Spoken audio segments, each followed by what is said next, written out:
We have some breaking news right now. A magnitude 3.5 earthquake hit the San Gabriel Valley just before 10 a.m. USGS is saying its epicenter is in Pasadena. We have a look right now at the activity from our studio on the seismograph. You can see Anaheim, Long Beach, Los Angeles, San Bernardino, San Diego indicated on there as well.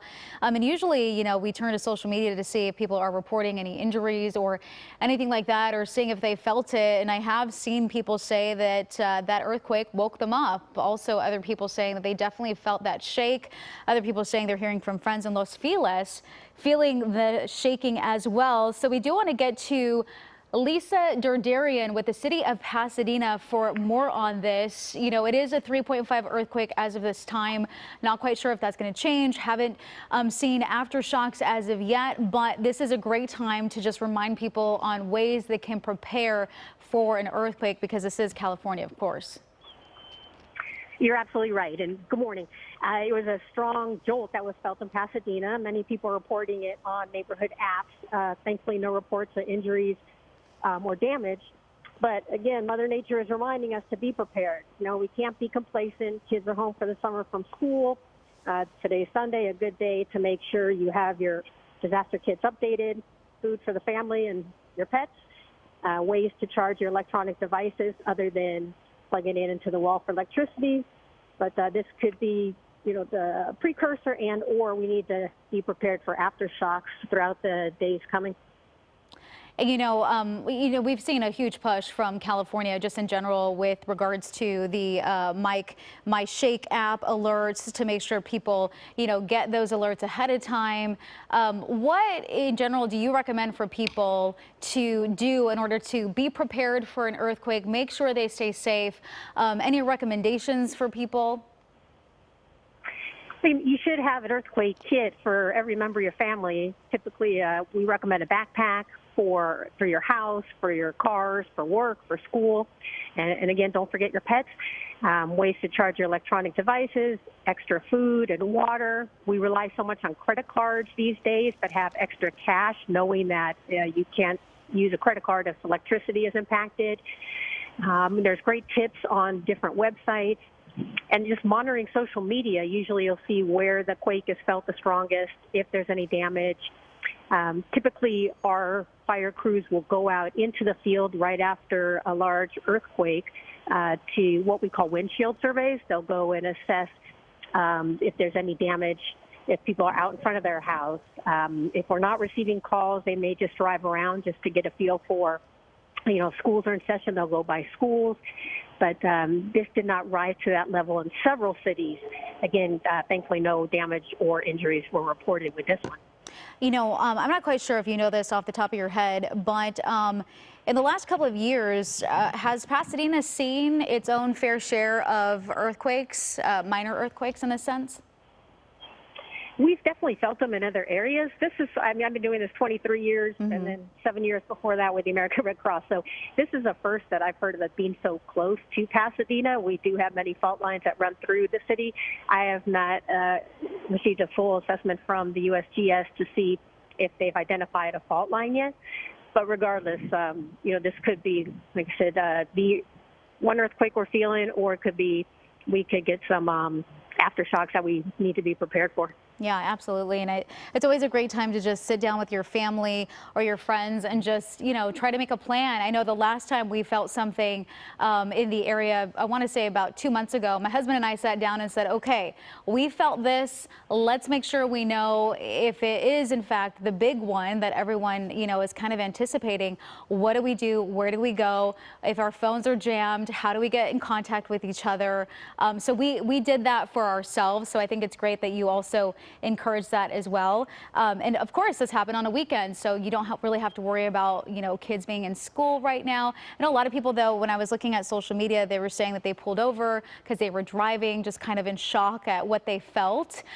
For you, what did it feel like for you? What was your personal experience? I was actually driving too, and then started getting the calls and the text messages.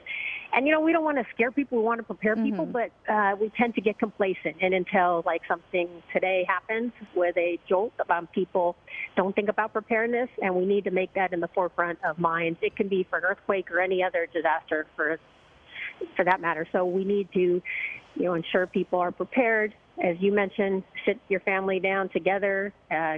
Communications is key, not just face-to-face talking, but talk to your neighbors. It's all about neighbor helping neighbor and ensuring that, we have several great programs, especially in Pasadena, where we'll get neighborhood groups together. We do our CERT training, our emergency response team training. We'll come out and do fire extinguisher training, search and rescue. So there's so many great opportunities out there that we need the public to take advantage of so that they are prepared when the big one hits, and we are well overdue for that. When it comes for training, as far as, regular folks just want to, learn more how they can be prepared, we're going to get more information on that. I'd recommend calling your local fire department. So Pasadena has great programs, and we just did a community emergency response team training at Pasadena Community College. So most cities do have those programs in place. If not, there are private entities. The American Red Cross is a great resource, but it's something that you should do with your family. And if not, we come out and we'll come talk to your neighborhood. We'll go block by block and break down, what resources every household has that could benefit after a disaster.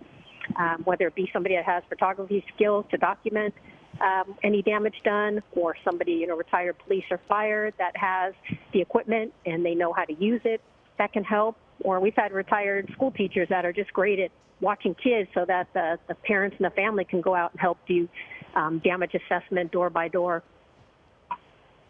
That is great advice. Lisa, thank you so much for joining us. I really, really appreciate it. You taking your time, kind of explaining all of that to us and giving us those resources. And like you said before, it's just a great time to have that reminder so we don't get complacent. So we do remember we live in Southern California, and yes, we have beautiful weather, but we also have earthquakes too. And we have had really bad experiences in the past. And we just want to make sure everyone is safe and everyone does their part to make sure, their family and their friends are safe as well.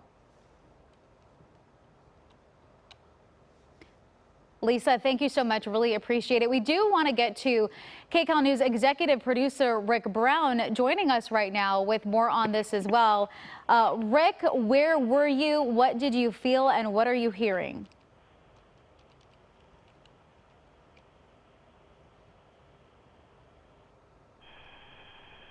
Good morning from Pasadena. We live in the southern part of the city, right on the border with South Pasadena.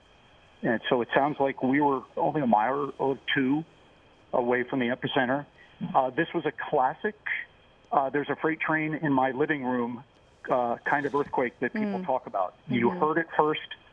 The whole house shuddered. And about 10 seconds later, it was over. No damage here. Everyone's okay. And I would suspect that this quake, I haven't heard yet. If you have heard, let me know. But I suspect this will be on the Raymond Fault. That fault has not been horribly active with big violent quakes in a long, long time, but in its history, and it runs from the San Gabriel mountain foothills, and it goes all the way to Santa Monica, the Santa Monica Mountains, goes right under Dodger Stadium. And thousands and thousands of years ago, there was a very violent earthquake on the Raymond Fault, and it shot a wall of granite dozens of feet up. And it created what is now known as the Raymond Ledge. And if you ever wondered why Pasadena 150 years ago was covered in citrus, that wall of granite stopped all of the water that collected, that came down from the San Gabriel Mountains, and it created an aquifer. And that's why the citrus growers chose this area, because of that wall of granite. And there is a landmark right around here called Raymond Hill. And 150 years ago, it had a resort hotel on top of it. You can see the ocean from up there. I'm looking at it right now from my backyard. And that is solid granite that was shot up by that earthquake. Wow. So I would suspect it's the Raymond Fault. We have not heard that just yet, but that is definitely something we are going to pay attention to. Absolutely. Rick Brown, thank you so much for joining us. Really appreciate it. Glad you're safe. And just thank you so much for taking the time out to not only explain your experience, but also explain the background and the history, too, within Pasadena when it comes to earthquakes. Have a good day. Yeah, you too. Thank you. And we will have more on this at KCAL News at 5 p.m. on CBS Channel 2, as always, on our streaming app as well, CBS News Los Angeles.